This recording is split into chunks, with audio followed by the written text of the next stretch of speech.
Hi, I'm EJ Boston, and you're watching a video series through the Bible. But before we start going through the Bible itself, we need to understand why Scripture is important at all.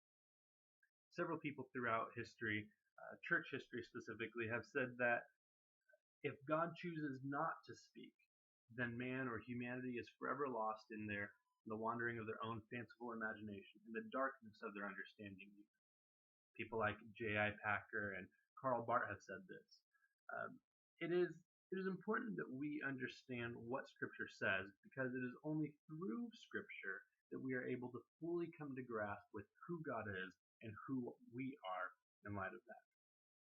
You may have heard arguments in church or from people arguing why you ought to read the Bible.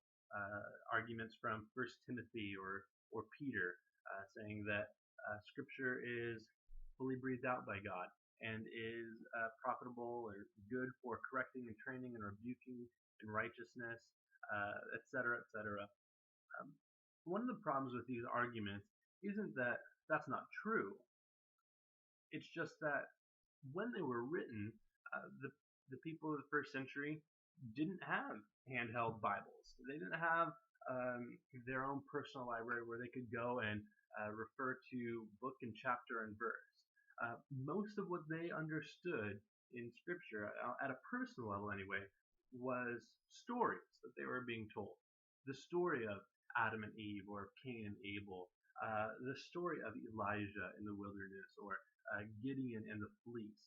Um, they heard and they learned and they remembered stories that taught and shaped their life in the way that they interacted with others.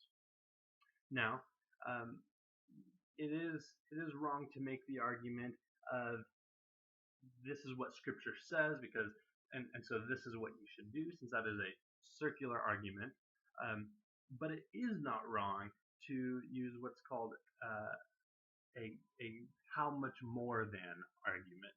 Um, how much more should we be familiar with Scripture having 10 copies in our personal library? So we are going to be taking advantage of what we have, but we're going to be taking advantage not just of Bibles in paper and hardback, but we're going to be taking advantage of video software, of the internet, of everything at our disposal in order to not be left without excuse for why we have not known God more than we should have. I'm making this video series primarily so that in your reading and your studying of whatever book of the Bible you may be in, whether it's a plan that you follow for a year or whether it's a small group that you're going through a book at a time, I'm making this video series so that you can see the full context of a book before understanding the minutia of arguments. You may have been criticized for using Jeremiah 29:11 or for Philippians 4:13. My goal is to show you why you have been criticized. My goal is to show you the book in its entire context, and even an entire book in the context of all of Scripture. I will be Chris Wright says that any map is necessarily an interpretation of some kind. I recognize that.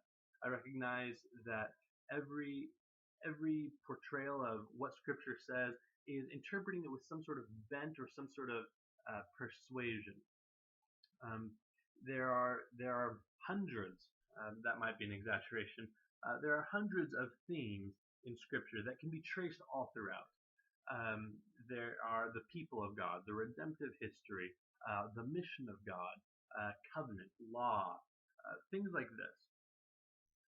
But if I'm honest with myself and with you, my personal emphasis is on new creation and in preparing for eternity. So what you can expect is every video to be 5 minutes or less. You can expect me to engage with the primary themes of every book, and you can expect that I will not do debating. But I hope that this series is beneficial for you and for me.